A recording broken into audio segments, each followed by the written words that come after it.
As one preacher I know in the South, I used to go to his church just to hear him get on this part, that God, or that the earth is God's footstool, and the heaven is his throne.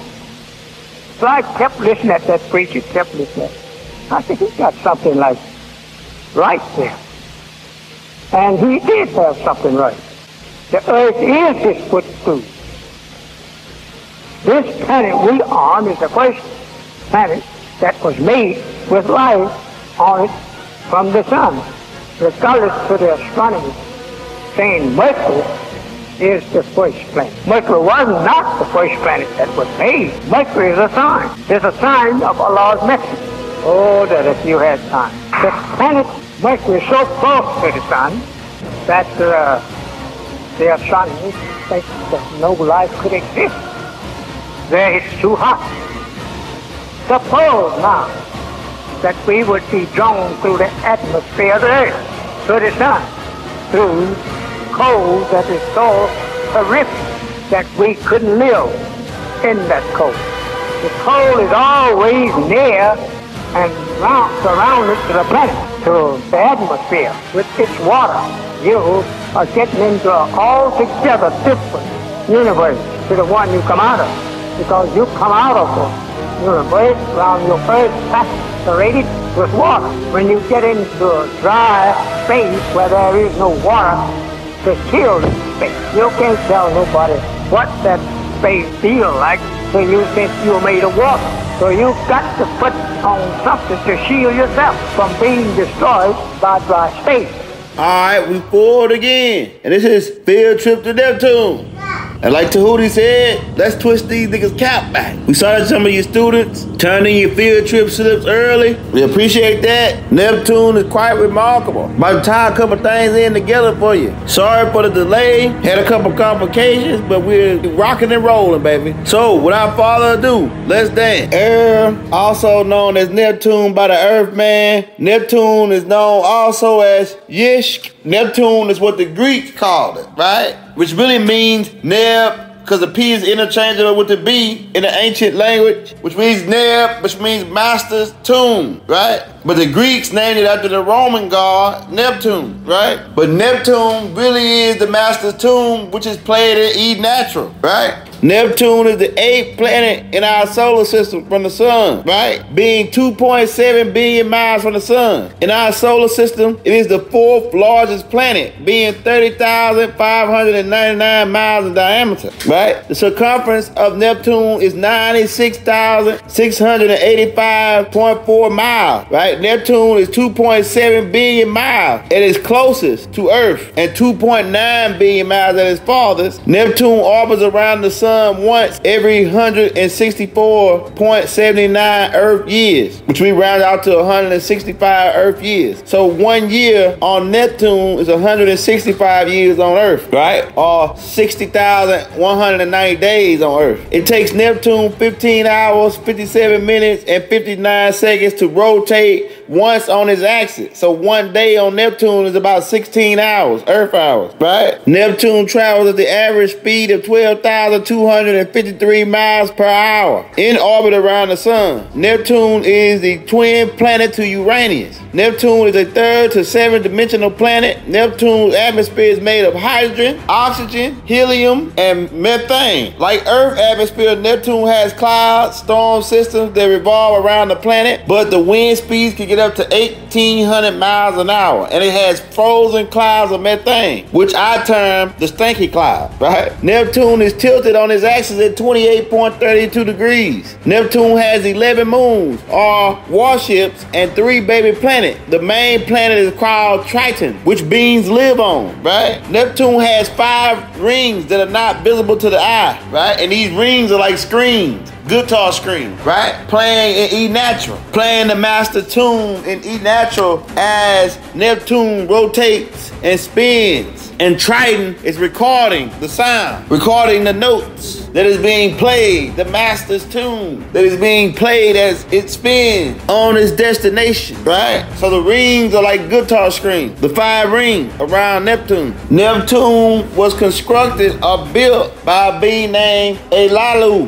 who is Amon's twin brother. Elihu, also called Ir or E natural, also called Dagon, meaning fish man or fish of On, right? The Greeks also called him Poseidon, right, in the Greek culture. And one of his names is Mid or Mir, meaning in the middle, right? As in pyramid, right? Fire in the middle, right? Elihu is the master or leader of the Neptunians. Neptune was designed as part of a competition for the Most High, which he made a draw against his brother, his twin brother, Anu, right? This takes place every 9 cycles, this competition, right? The competition for the Most High. You should be already up on your game already. The last one took place 45 billion years ago when Neptune was made. This was done from one of the base model planets that Saturn manufactured. Because remember we told you that Saturn manufactured planets. So from the base model, they constructed and designed mathematical skills, designed this planet for the competition of the Most High, right? Neptune is known as the GSS,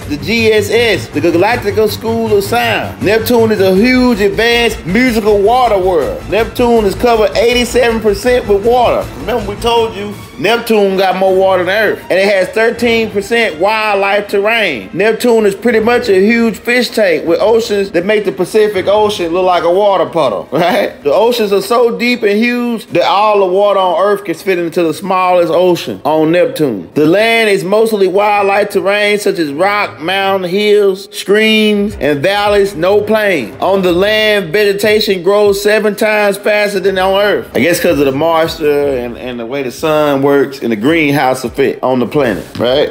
The ruler of Neptune, Elihu, who is Anu's twin brother, is pictured with a 3-pronged staff or spear called a Triton. This Triton was given to him by his brother Anu to rule over the mid place, because there's a high, most high, then there's a most mid, then there's a most low, right? Elihu has woolly hair, a beard, olive-toned skin. He's standing about 8 feet tall. Sometimes he's shown riding his chariot, which is pulled by hippocampus, right? Which are horses, right? Half horse, half fish, right? The original seahorses, right? From Neptune, right? Elihu ruled Neptune, right? He lived in his many palaces under the ocean of Neptune, right? They were made from gold, gems, different types of jewels, and beautiful colored cars. Elihu, before the last competition, in hopes to rule over the Nemos people from Cyrus B, sliced his DNA with them, making him and his descendants part humanoid from the waist up and part Nomos, who were fishman or reptilians from the waist down. Elihu could transform his lower half back to a human at will, back to human legs at will, but only for a short spell. Elihu looked just like his brother, except the lower half. Sometimes he was mistaken for Anu, his brother. Elihu possessed the power to manipulate water, storms, lightning. He was able to create strong waves and violent storms to bring the rage of the water, right? He had power to create earthquakes, volcanoes, landslides, and flooding of the land. He's a master designer of interplanetary ships, right? He taught his nephew, Enki, which was Anu's son, right? He taught Enki some of these things. And Enki became one of Elihu's students. And Enki admired his uncle, right? First, we will talk about the old Neptune. Then we will talk about the new Neptune after the incident that killed 2/3 of the population, right? Of the old Neptune, the natives of Neptune were half man, half fish being. The elders vibrated on 7 density as pure electromagnetic energy, gamma rays, and photons. The descendants vibrate on the 5th and 7th density level, right? When you're vibrating at this speed, like we told you, the 7th or the 5th level become every physical to you as the 3rd dimension is, right? They build advanced underwater cities, underwater worlds on Neptune, right? Huge underwater city, right? They build huge honeycomb-like towers, castles, right? Settlements, villages, towns, right? Most of them resembling the same as the humans on Earth living situation. Other natives prefer to live in the underwater cave, right? They have an olive tone torso and head that is human-like, a tail of a fish ranging in different colors. What you Earthman may refer to as mermaid, right? And we're gonna tell you how they got there, right? They reach maturity around the age 15 and can live up to 200 years on Earth, but over 3,200 years in their time on Neptune, right? Because 1 year on Neptune is 165 years on Earth, okay? They can get up to 5 to 12 foot long or tall and weigh as much as 200 to 300 pounds. The Earth species of mermaid have adapted to their environment and have changed over time so that there are many single differences between them. Some of them really do look like humans from the waist up, while others barely resemble humans at all. The Neptunians seem to frequently hold hands with their mate even in undesirable scenarios, amplified by one. The Neptunian mermaids have close relationship on Earth with the eel, the whale, and especially the dolphin. They prefer not to interact with humans. This is understandable as humans seek to capture, imprison, and displace them, right? However, the mermaids do trade with other races, in particular the Darwins, who we introduced you on Galactic 16, right? And the Danaka, who we introduced to you on Galactic 15, right? Who give them blue and green gems and get pearls and cars and even songs and music in return, because the Neptunians are musical beings. They use these gems to put in their advanced contact machine to try and contact back to Neptune. And we'll get to that, right? Some of the natives who survived the cataclysm came to Earth and live underwater in advanced cities to this very day. The U.S. Navy intelligence knows that they're dying there, y'all, right? And even have captured a few of them to study them. The Neptunians, who were called mermaids, which lived on Neptune millions of years ago, right? For the most part, the natives are neutral beings. The descendants of the Neptunes who live in the ocean of Earth today are not advanced as their gods or ancestors from Neptune was, who vibrate on a 7 density, right? The mermaids here were no match for the U.S. Navy submarines versus their primitive pitchfork and spear weapons. Here also, they go down a step on the food chain, right? Because they got to watch out for the great white shark, right? The Neptunians are very skilled in the art of alchemy, which is taught as a part of their culture. This is passed down from generation to generation. There were only 4 original species on Neptune at the time before the crash, right? The mermaids, which are half human, half fish. The fish beings are reptilians, right? The cattle-like, which was used as a food source by the beings who lived in the water, and the vegetation, right? Which was ate by the cattle beings, right? The other 4, because it's 8 races total now on Neptune. Now, the other 4 races were visitors from other galaxies and planets, right? Elahu also commanded a Neutrozar drone race of reptilians who could vibrate in the 4th and 6th dimensions, right? Or the 4th through 6th dimensions, right? He created these beings as a war clan, right? They have a long, thin head, a skelly green and red jumpsuit with wings sewed under their arms, and they're removable, right? They have plastic green gloves and boots. The leader was given power by Elahu. This backfired on him because these beings were too dumb to vibrate in a higher density and failed most of their mission, right? And they were easy to convince. They were easy to switch sides, right? Because they were Neutrozars. The fish also include several different types and colors. The fish are more intelligent than the fish found on the surface of Earth, right? Because they're more intelligent fish in the center of Earth, right? Neptune also has an octopus-like creature with advanced intelligence, right? Elalu and some of his people came to Tiamat, a key, or what is called Earth today, a long time ago, and posed as his brother Anu. He caused the people to worship him as their god. Anu's son Enki loves his uncle and followed his disagreeable side. After his uncle left, he would pose as him. The image of Dagon, or the fish god, is really Elahu, not Enki or Anu, right? Because Elahu is Anu's twin brother and they look alike, right? From the waist up, right? The Roman Catholic Church, or the Roman Catholic high priest, worship Elalu, right? Who they say is they Anu, who they say is their most high. High, right? This is why they are saying Anu is reptilian, because they're talking about his brother who posed as him millions of years ago, Elihu, who is the mid, right? Because you have the Most High, then you have the mid, then you have the low, the most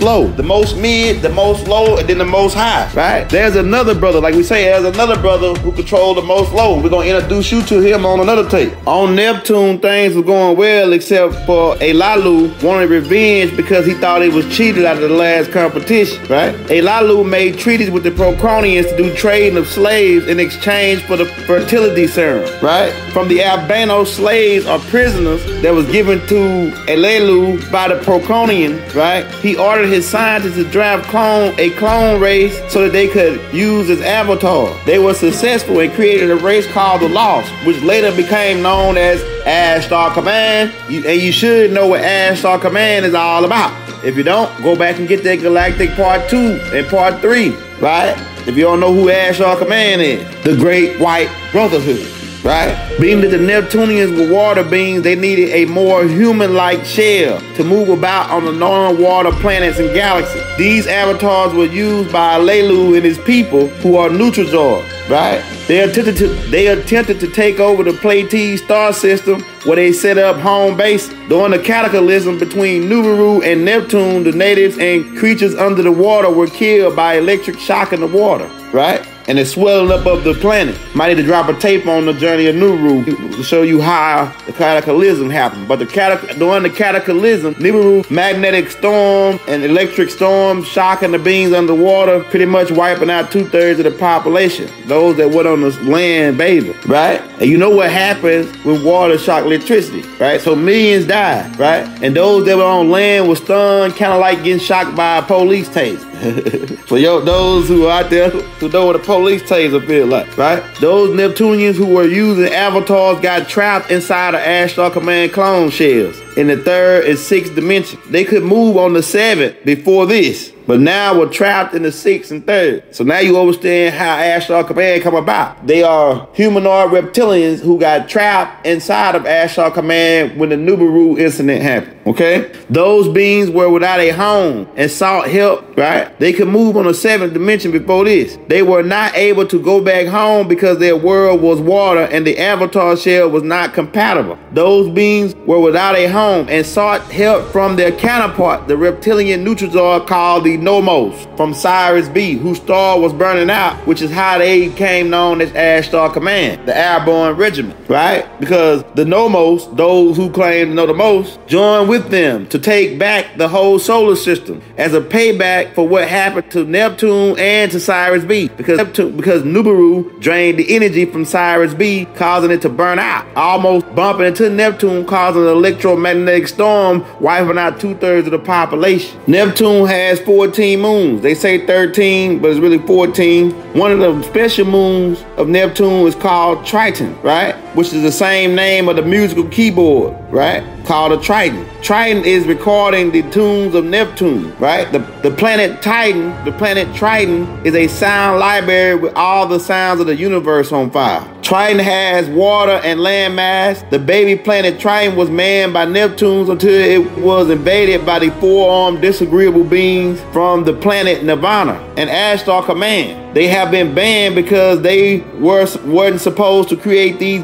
They have been banned because they weren't supposed to create these beings in the first place, right? Now Titan is manned by robots. So Ashtar Command, who are avatars for some of the original Neptunians, are trying to take back Neptune. They create water biological robots to claim their planet. The robots were neutral, now having turned on them, right? So Neptune is guarded by advanced robots. These robots have been reprogrammed by us to preserve the sound library. The wildlife has flourished due to the natives not eating them as much anymore, right? The robots of Neptune use sound for currency. They are artificial biological intelligent water and land bots. Some of them look similar to the grave. All right, I think we gave y'all enough for tonight. The young elder signing out. We're gonna win this war. Why? Because we can dance and they can't. We love you all.